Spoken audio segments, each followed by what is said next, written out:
টান টান উত্তেজনার মধ্য দিয়ে শেষ হয়ে গেল নওগাঁ জেলার সবথেকে বড় ফুটবল টুর্নামেন্ট মরহুম মোল্লা আহসানুল্লাহ স্মৃতি ফুটবল টুর্নামেন্ট 2025।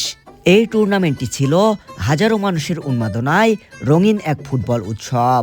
নওগাঁর আত্রাই উপজেলার জাতামরুল গ্রামবাসীর আয়োজনে শেষ হলো এলাকার সবচেয়ে বড় ক্রীড়া আসর মরহুম মোল্লা আহসানুল্লাহ স্মৃতি ফুটবল টুর্নামেন্ট 2025। টুর্নামেন্টের ফাইনাল ম্যাচকে ঘিরে গত 6 ডিসেম্বর আহসানগঞ্জ উচ্চ বিদ্যালয় মাঠে সৃষ্টি হয়েছিল এক অপূর্ব লোকসমাগমের। এই মাঠের একপাশে তৈরি করা হয়েছিল বাঁশের গ্যালারি, যা দেখতে মনে হচ্ছিল মিনি স্টেডিয়ামের মতো। এই খেলাটি উপভোগ করেছেন কেউ বা দাঁড়িয়ে, কেউ বা চেয়ারে বসে, কেউ বা বাঁশের গ্যালারিতে, আবার অনেকেই আশেপাশের বাড়ির ছাদে আর টিনের চালে বসেই নজর রেখেছিল এই রোমাঞ্চকর লড়াইটিতে। মরহুম মোল্লা আহসানুল্লাহ স্মৃতি ফুটবল টুর্নামেন্টের ফাইনাল ম্যাচে মুখোমুখি হয়েছিল বগুড়া ও নীলফামারী। শ্বাসরুদ্ধকর এই দ্বৈরথে ফুটবলের নান্দনিক ছন্দে এগিয়েছিল বগুড়া দল। শেষ পর্যন্ত 2-1 গোলের দারুণ ব্যবধানে নীলফামারীকে হারিয়ে শিরোপা ঘরে তোলে বগুড়া। ফাইনাল ম্যাচের প্রথম গোল করে নীলফামারী দল। গোলের পর গোল আর দর্শকদের গর্জন, খেলোয়াড়দের লড়াই সব মিলিয়ে ফাইনাল ম্যাচটি পরিণত হয়েছিল এক উৎসবে, যা আত্রাইবাসী বহুদিন ধরে মনে রাখবে। টুর্নামেন্টের প্রতিটি ম্যাচই অনুষ্ঠিত হয়েছিল আত্রাই উপজেলার আহসানগঞ্জ উচ্চ বিদ্যালয় মাঠে, যা ম্যাচের দিনগুলোতে পরিণত হয় উৎসব মুখর মেলায়। ফুটবল প্রেমে উচ্ছ্বসিত হাজারো মানুষের ঢল গ্রামটিকে যেন নতুন প্রাণ সঞ্চার করেছিল।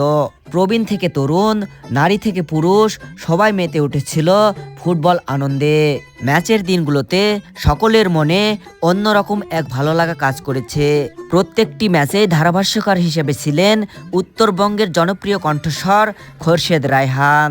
তার প্রাণবন্ত বর্ণনা, আবেগভরা কণ্ঠ আর মুহূর্তকে জীবন্ত করে তোলার দক্ষতা দর্শকদের মুগ্ধ করেছে। প্রতিটি ম্যাচে তার কণ্ঠ যেন দর্শকদের উত্তেজনা আরও বাড়িয়ে দিত। মরহুম মোল্লা আহসানুল্লাহ স্মৃতি স্মরণে আয়োজিত এই টুর্নামেন্ট শুধু একটি ক্রীড়া প্রতিযোগিতা নয়, এটি আত্রায়ের মানুষের হৃদয়ের অংশ হয়ে উঠেছে। সামাজিক ঐক্য, ক্রীড়াপ্রীতি আর প্রজন্মের বন্ধনকে আরও দৃঢ় করেছে এই আয়োজন। আত্রাইবাসী তাই আশা করে এমন সুন্দর, সুশৃঙ্খল, উত্তেজনাপূর্ণ টুর্নামেন্ট বারবার যেন ফিরে আসে এই আত্রায়ের মাটিতে। ফুটবলের এমন উৎসব হোক বছরের প্রতীক্ষিত আনন্দঘন মুহূর্ত, যেখানে সবাই মিলেমিশে উপভোগ করবে সুন্দর খেলাধুলার চিরচেনা আবেদন।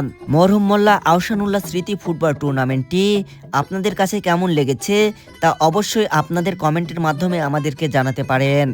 আমাদের আজকের এই ভিডিওটি আপনাদের কাছে কেমন লেগেছে সেটিও আপনাদের কমেন্টের মাধ্যমে আমাদেরকে জানাতে পারেন। সকলেই ভালো থাকবেন এই প্রত্যাশায় বিদায় নিচ্ছি। মোহাম্মদ নওয়াজ শরীফ, ফেসবুক পেজ আত্রাই উপজেলা।